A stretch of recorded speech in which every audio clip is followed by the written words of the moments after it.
Amazon out the front double action knife. This is how it came in the box. Comes with a little pouch.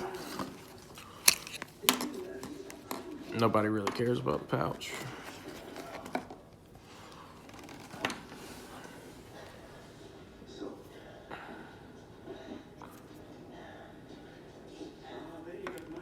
It's actually metal. It looks like it's plastic, but it's metal. It's pretty heavy. It actually is pretty impressive for $37. Does everything it's supposed to do. It's a little bit bigger than what I thought it was going to be.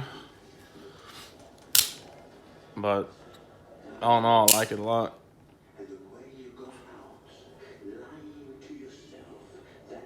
If you ever do that, your blade gets stuck. All you got to do, pull it out, and it'll reset the blade.